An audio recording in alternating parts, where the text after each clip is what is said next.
What's going on, everybody? My name is Paul. Welcome back to the channel. In this video, we're basically talking about how you can evaluate your market share percentage and how you can use it to generate more profit as a brand manager, Amazon PPC specialist, or as a seller. And you probably are familiar with the Search Query Performance Report, which Amazon introduced roughly last year. I'm not 100% on that. If you're not familiar with the Search Query Performance Report, just go to Seller Central, then go to Brand Analytics, and next go to Search Analytics and Search Query Performance Report. I can also highly recommend checking out Search Catalog Performance. Everything in Brand Analytics is absolute gold. So next, of course, we go to a brand.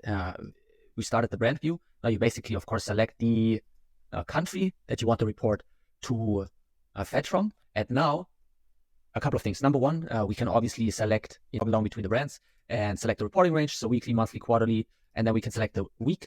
And this report is not 100% perfect, obviously, because when we go to the metric glossary, we can see that, for example, here for impressions, the report only includes for example, impressions or clicks, yada from the search result page for all search queries. So not from product detail pages.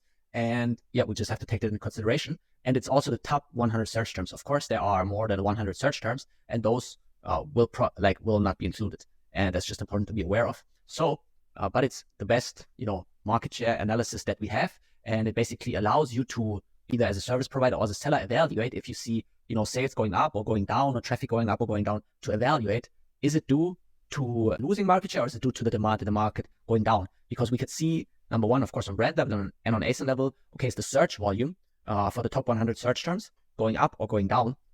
And of course, you should drill down from brand level to ASIN level to search term level. And you can also use it to, feed back the information to the bid optimization, because obviously our intention is to increase, for example, here, our purchase share. Right down here, we can see the total amount of purchases in the market.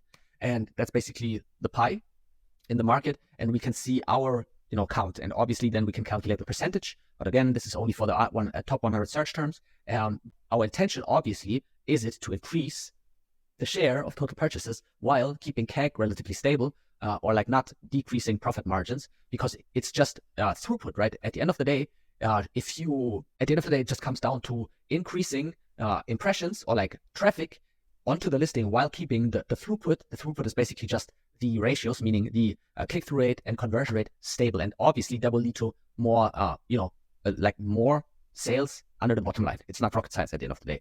So, and there's a lot more value in the report. If you're if you're an expert on Amazon, then you obviously are familiar with the report.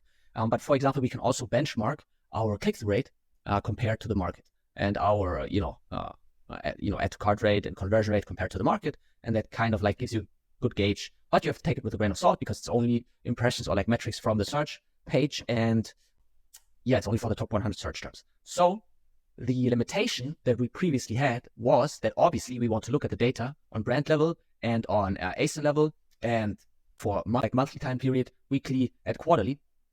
And right now this data is not available via the API. So there's a workaround though, which is basically, shout out to Brian Porter, co-founder and CEO of Simple Modern, and he recommended the tool Seller Central Utilities.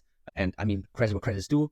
Shout out to Yuri R from RIP Technologies, and they basically created a mind-blowing. I was mind blown. I was geeking out when I saw the Chrome extension. But long story short, you can now go to Brand Analytics, go to the Search Query Performance Report, and now watch the magic, right? You can basically, let me just put myself over here. You can basically now select the Chrome extension, and second, it's loading. And now you can obviously go ahead and you need your ASIN list prepared. So let me just copy my ASINs in here.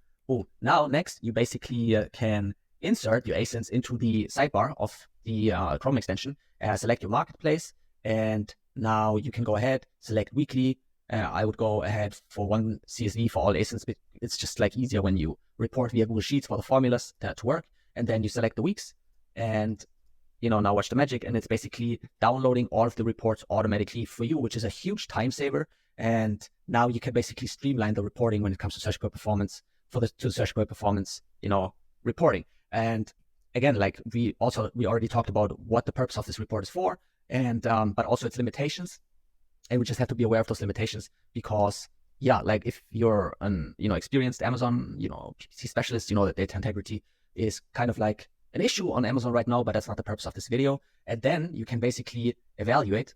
Obviously, I mean, you see that it's loading. I'm not going to, wait until it's loaded because I already inputted the data set here.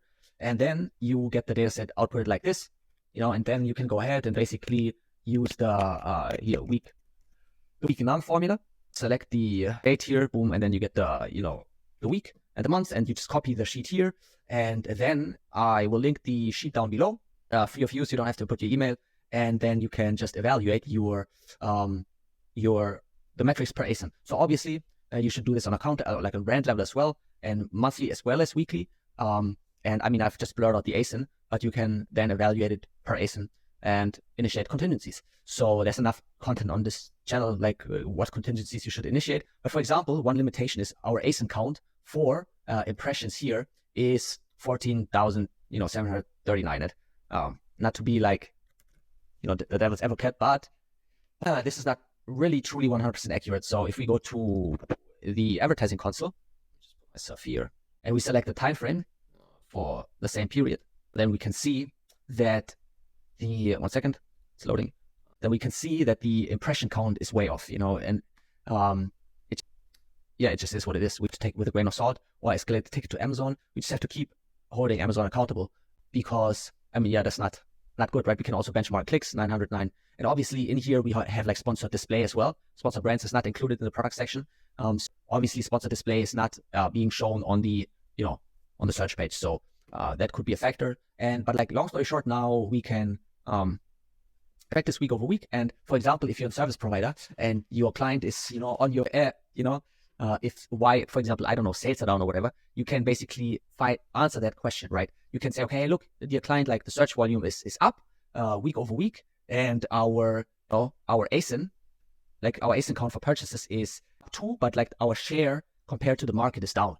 And yeah, now you can basically answer, meaning that like the questions of why, for example, sales increased or decreased. And like, long story short, you should then obviously go to the, to the data set and evaluate for what, search term you basically saw for what search term the performance basically, declined. And then you just initiate contingencies through single keyword campaigns, bid optimization, and you can track it week over week if you're acquiring more market share. Of course, profitably. Again, profit is just the TACOS. It's just the profit margin divided by the TACOS, and obviously then multiplied times total sales. So we want to increase total sales while lowering the TACOS. So I would also obviously track my ads, like my ad spend down here. Yeah, and that's basically, as you can see, like the ASIN count, 94 for clicks is relatively accurate. So yeah, that's the positive. But yeah, again, that's the video for this week. Thank you for your time. If you drew value of this video, feel free to comment, like, and share.